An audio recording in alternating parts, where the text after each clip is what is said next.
Salut, c'est le Doc, j'espère que vous allez bien. Aujourd'hui, on va parler figurines et aussi One Punch Man avec cette figurine. Il s'agit de, comme c'est marqué dessus, Saitama, la version extra de ces Tsume. Et justement, il y en avait 300 qui étaient en vente au Tsume Fan Days, la 4e édition. Alors, qu'est-ce qu'il y avait en plus? Déjà, le fait de l'avoir 2 mois à l'avance. Normalement, elle devrait sortir qu'au mois de novembre. On l'a payé le même prix. Elle est en vente à 59,90 €. Et la seule chose qu'il y avait au-dessus, c'est seulement qu'au point de vue packaging, c'est-à-dire qu'on avait un surcarton où c'était marqué Tsume Fan Days 4e édition. Donc par rapport à celle qui va sortir au mois de novembre, il n'y a rien de vraiment exceptionnel, il n'y a rien en plus. Et justement, en parlant du packaging, on va faire un petit unboxing ensemble.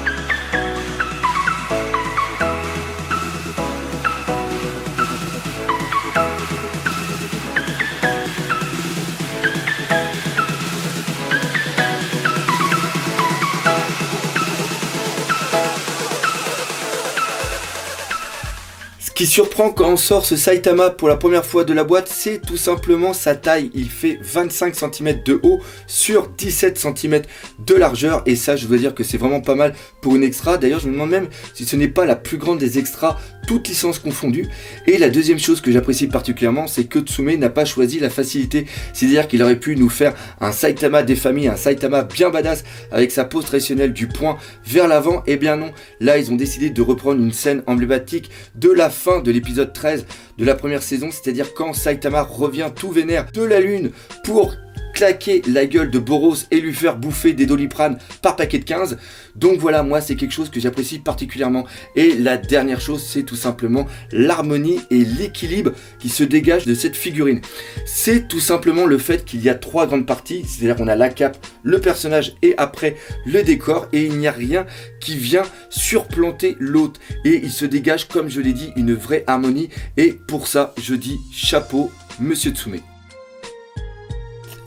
On va commencer par parler de la cape et regardez-moi ce travail au niveau de la peinture. On prend le blanc avec le dégradé vers l'extérieur, c'est vraiment classe. On a vraiment l'impression que ça a été cramé tout autour et les petits morceaux de vaisseau qu'on peut voir ici ou encore tout là-haut viennent renforcer le côté combat, le côté dynamique de cette figurine. Quand je vois la tenue, le travail qu'il y a au niveau du design du personnage, regardez-moi la petite fermeture éclair et la languette qui est juste ici. Il n'y a absolument aucun défaut.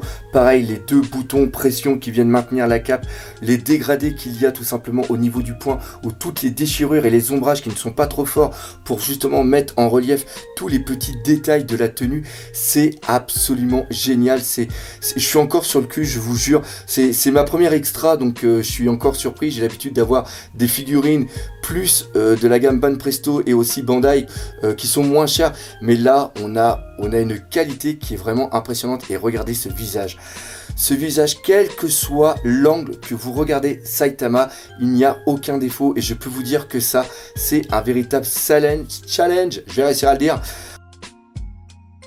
Voilà le soc, il est absolument magnifique. Regardez le travail au niveau de la peinture, cet aspect froissé du fait que Saitama soit revenu comme un gros bourrin. Les petits morceaux comme vous pouvez voir juste ici qui sont en suspension, qui viennent encore une fois rajouter du dynamisme. Tous les petits rivets qu'il y a un petit peu partout. La peinture un petit peu métallique, écaillée, émaillée qui renforce le côté destroy du socle. Le fait aussi que la figurine normalement est vendue séparée du socle et on ne voit aucune jointure, que ce soit d'un point de vue du poing ou même d'un point de vue du pied. Encore une fois, il y a une harmonie qui se dégage de cette figurine et ça, je ne peux qu'applaudir.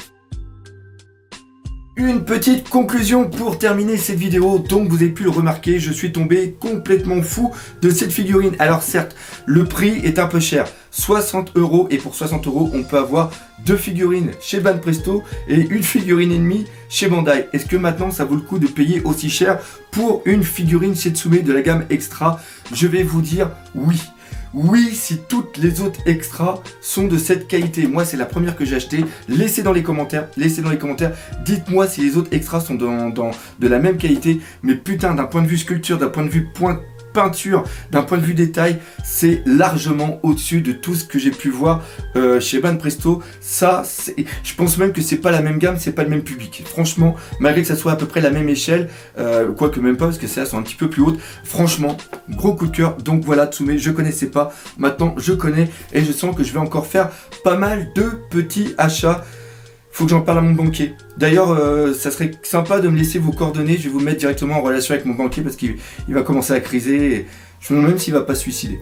Donc voilà, cette review de figurines est maintenant terminée. Comme d'habitude, j'espère que vous l'aurez apprécié. Si c'est le cas, n'hésitez pas à laisser des commentaires, à partager, parlez-en autour de vous. Et comme d'habitude, tel Saitama, défoncez la gueule de ce putain de pouce bleu en un seul coup. Et nous, on se dit à bientôt pour de nouvelles passions du doc. Allez, salut!